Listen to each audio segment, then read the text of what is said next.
Hello and happy Wednesday. I just got back from snowshoeing. It's my Wednesday morning crew that I go with now every week, and it's super fun. So when I came back and was picking out a book from my bookshelf, I saw this one. It's called Stickeen, John Muir and the Brave Little Dog. And it's by John Muir as retold by Donnell.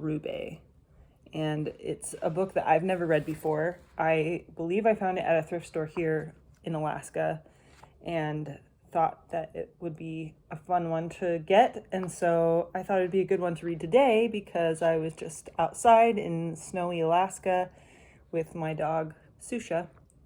So it seemed fitting. So we'll see how it is, but here we go. It's a little bit longer, so just prepare yourselves. This story is true. The little dog Stickeen, the great explorer and environmentalist John Muir first met the little dog Stickeen while exploring in Alaska. This is the story of their most memorable adventure. Hopefully you can see pictures okay.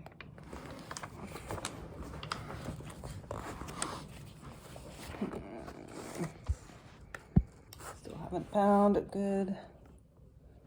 Okay. In the summer of 1880, I set out from Fort Wrangell in a canoe. I planned to explore mountains of ice called glaciers in southeastern Alaska. My companions on board included 4 men and a little black dog. The dog was named Stickeen after the Stickeen Indians. He was a short-legged, shaggy pup with a bushy tail like a squirrel's. His dark eyes were sharp and clear. I did not want to take Stickeen. Before we left, I told his master, "Such a little pup will only be in the way. Best to leave him behind." But his master said he will be no trouble at all. He is a perfect wonder of a dog. He can handle cold like a polar bear and can swim like a seal. As his master spoke, Stickeen looked up at me as if to say, "I'm going with you. I will not be left behind."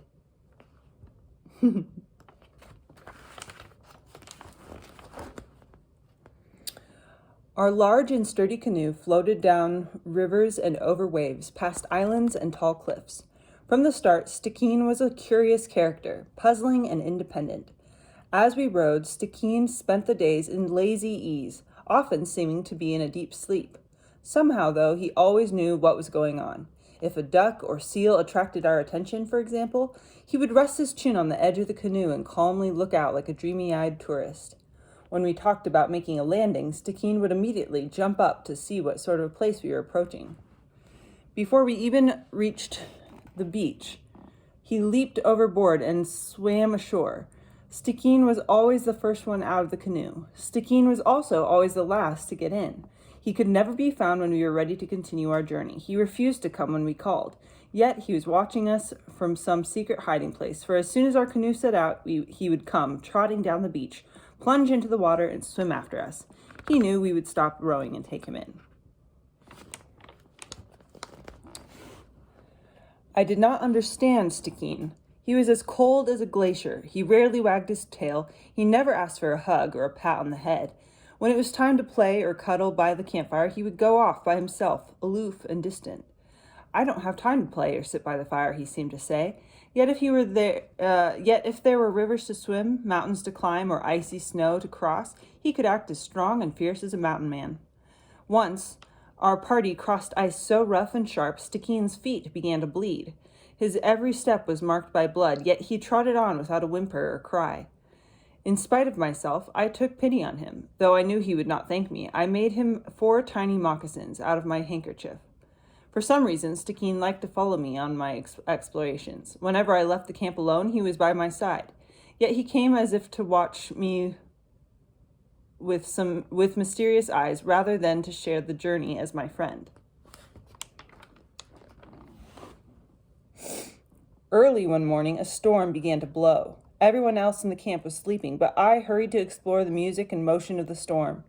Taking my ice axe, buttoning my coat, and putting a notebook and a piece of bread in my pocket, I set out. I had not gone far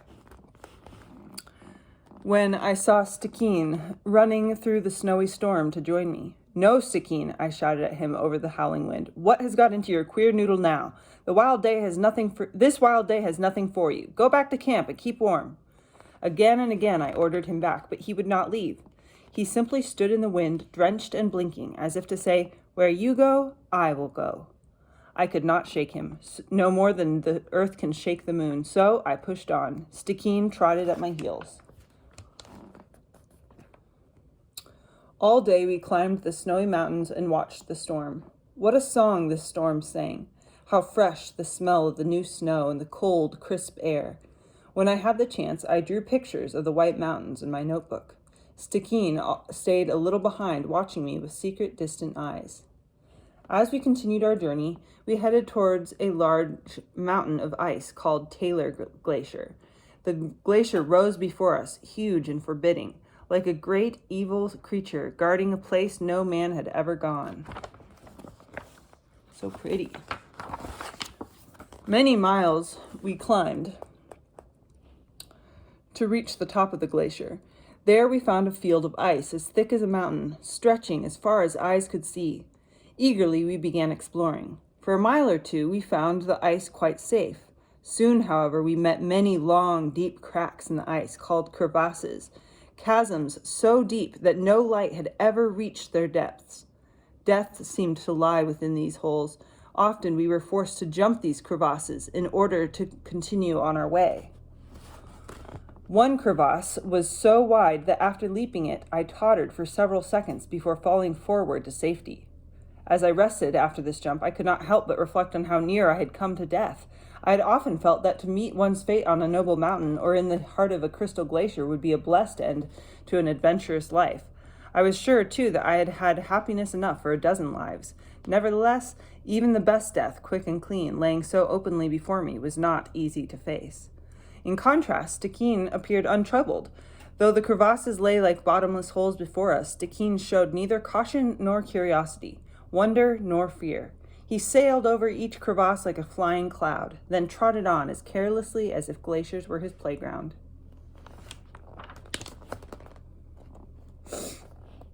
Just as day began to fade towards night and it was time to return to camp, we were stopped by a very large crevasse. Below my feet, two steep cliffs of ice stretched away from each other. I shook my head. This crevasse must be more than 50 feet wide, my boy, far too wide to jump. Stickeen grew quiet. He pawed the icy ground with his foot and looked up at me with wide, wondering eyes. Looking for a way to escape, I walked along that deep and wide ice canyon for almost a mile. Could we go back the way we had come? I wondered. No, we had come too far and had crossed many deep crevasses. I recalled the crevasse I had managed to leap, but with no room to spare. I dared not risk jumping it again. Also, night was approaching, and the sky was dark with the snow of a new storm.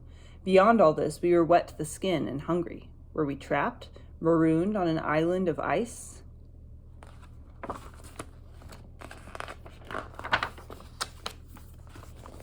Then I saw a thin bridge of ice stretched across the crevasse. Fresh snow blew in my face as I looked closer. I saw that this ice bridge would not be easy to cross. It dipped in the middle like a jump rope held between two icy giants, and its top was almost as thin as the blade of a knife. Also, simply reaching the bridge would be hard. I would have to climb about 10 feet, almost straight down, to reach the nearest end of the bridge. A similar, almost straight upward climb waited at the far end of the bridge. Yet this frighteningly dangerous route was our only hope of escape. Stickeen pressed close to my leg. For the first time, he seemed afraid. He looked at me and began to mutter and whine, saying as plainly as if speaking, "Surely you're not going to try to cross that awful crevasse." "Hush your fears, my boy," I said. "We will get across safely, though it is not going to be easy. Often we must risk our lives to save them." But Stickeen ignored my words. He only whined louder and covered his face with his paws.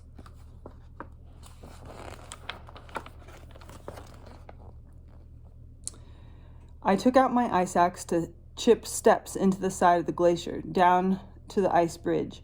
Holding on to a notch in the ice with one hand and using the steps I had made, I cut more steps in the ice wall until finally I reached the ice bridge. On the bridge, I sat astride it, as if riding a horse. Slowly, I inched my way across the bridge, cutting off its sharp top with careful strokes and creating a narrow surface about 4 inches wide for Stickeen to walk upon. I dared not look down into the deep blue and white pit plunging beneath me. I kept my eyes only on the bridge of ice. Ooh, scary. Reaching the end of the bridge, I was not yet safe. Almost 10 feet of ice rose above me. Weary as I was, I forced myself to focus. I began to chip handholds and footholds into this wall of ice, chipping, climbing, holding on with feet and fingers in mere notches. Never before had I worked so long under deadly strain.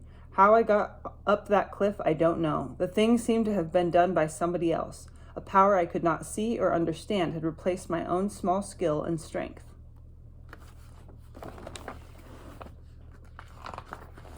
As soon as I reached safety, Stickeen howled louder than ever. As he howled, he ran about, searching for another way to escape. "The bridge is not as bad as it looks, Stickeen, old boy," I shouted. "You're small enough to walk across." Stickeen moved closer to the bridge as if he would try. Then he lay on his back in despair, howling, as if to say, "Oh, what a place! No, I can never go across that bridge." "If you don't come, Stickeen, I will leave you," I said, pretending to leave by hiding behind a ridge of ice. He did not come. I went back to the edge of the crevasse and called to him in a stern voice. "I really must go now. I cannot wait longer. The storm is growing worse and night is almost upon us." Stickeen looked at me across that chasm of ice. His eyes were clear windows into his heart. Though a tiny pup, I saw he was feeling big, wise fears. I bent to one knee and softened my voice. "If you don't come, my boy, all I can promise is that I will return for you tomorrow. But I can't promise that the wolves or the coming storm won't finish you before then." Stickeen looked around at the growing darkness. He knew I was serious.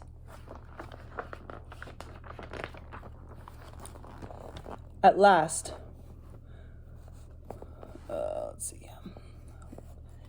with the courage of despair, hunched and breathless, he began to move toward the ice bridge, down the ice steps I had made. Stickeen's small body wobbled uncertainly on that almost vertical slope. Steep downward climbs are not easy for dogs. Stickeen reached the bridge safely. He stood before it and shivered. Snow swirled about him, touching his dark fur and clinging to his whiskers. He looked up at me as he stood at the beginning of the bridge, the deep abyss of ice surrounding him. "I'm afraid, but I can be brave," I heard him say as clearly as I heard the wind rushing past my ears. Then, very slowly, he lifted a front paw and carefully took one step. Just as slowly, he lifted a second paw, another step. Lifting his feet carefully as if counting each step, 1, 2, 3, 4, Stickeen walked, ever so cautiously. Longing to help, I kept my eyes upon him as if they had the power to keep him from falling. He reached the end of the bridge, but he still had to climb that second, almost straight slope. Had I a rope, I would have made a lasso to lift him to safety, yet I had no rope. Stickeen would have to make the climb on his own. Could he do it, or would I have to leave him, even though he had come this far? Stickeen took a long look at the notches I had chiseled in the ice, as if memorizing each one. Dogs are not good climbers, yet he seemed to know he must not fall now. Carefully, he hooked his paws upon a notch I had made. Then, before I could see how he did it, he whizzed to the top, to safety. "Well done! Well done, little boy! Brave boy!" I cried, trying to catch and caress him, but he would not be caught. He darted hither and thither in his great joy, screaming and shouting, swirling around and around in giddy loops and circles like a leaf in a whirlwind, lying down and rolling over, then jumping up to yelp and cry again. I ran to him to shake him, fearing he might die of joy. He ran off 200 or 300 yards, his feet in a mist of motion. Then, turning suddenly, he rushed at my face, almost knocking me down, all the time screeching and shouting as if to say, "Saved! Saved! Saved!" Stickeen seemed ready to celebrate for the rest of the night, yet we had far to go and it would soon be dark. I finally persuaded him to continue our journey. On we went, filled with the joy of triumph. Stickeen fairly flew across the snow. Not until dark did he settle into his normal, steady trot. We reached camp. We reached camp about 10 that evening. We found a big fire and a supper that included wild strawberries, but we lay down too tired to eat much. Thereafter, Stickeen was my true friend. During the rest of the trip, he never went off alone. He stayed by my side and always tried to keep me in sight. At night, around the campfire, he would come to me. No longer were his eyes mysterious, distant, aloof. He would rest his head on my knee and touch my hand with his tongue. Often he caught my eye and seemed to say, "Weren't we brave, you and I? Weren't we very brave out on that glacier?" Oh, look at the puppy's face. And that's the end of the story, but this says, this story was a favorite of John Muir's. He told it many times around campfires and around his dinner table at home. Muir's young daughters, Wanda and Helen, often requested this story. During Muir's lifetime, the story of his adventures with Stickeen, particularly the description of the birth of their friendship through adversity, became a classic. After his explorations in Alaska, John Muir went on to write about environmental issues, to establish the Sierra Club, and to help preserve Yosemite as a national park. Muir received many recognitions for his work. One of these was the creation of Muir Woods National Monument in Northern California. But what of Stickeen? Shortly after their adventure on Taylor Glacier, Muir and Stickeen explored a second glacier, a glacier later named for Muir. Stickeen's owners, however, were the Reverend S. Hall Young, a missionary and a good friend of Muir's, and Mrs. Young. Because Stickeen did not belong to Muir, it was inevitable that the two must part. When this time came, Young was busy saying his farewells and preparing his canoe. Muir, who was to stay behind, settled himself on a coil of rope on the wharf, with Stickeen between his knees. "Now you must be a brave wee doggy," Muir counseled Stickeen, as he had when the two faced the great crevasse on Taylor Glacier. Stickeen wagged his tail as if to say he understood, yet his despair was great and clear in his eyes. Later, someone came to carry Stickeen to the canoe. Painfully, Muir watched as his little friend cried and struggled and reached for him. As Young's canoe rowed away, Muir stood on the wharf, gazing after his small partner. Until the canoe passed from sight, Stickeen leaned out of the boat, calling to the man who had become both his hero and his friend. John Muir never saw Stickeen again, yet he never forgot the dear little fellow. Nearly 30 years after their adventures, Muir wrote, "I have known many dogs, and many a story I could tell of their wisdom and devotion, but to none do I owe so much as to Stickeen." Through Stickeen, as through a window, Muir saw that love, hope, and fear fall on all alike sunshine. Therefore, Muir explained, after the adventure with Stickeen, I have ever since been looking with deeper sympathy into all my fellow mortals. John Muir lived a life filled with adventure and infused with high ideals. Here are some additional resources on this extraordinary man. And then it has a bunch of other books. That's a good one. It's especially good for anyone who likes Alaska and dogs, which is me. All right, have a good day, guys. Love you.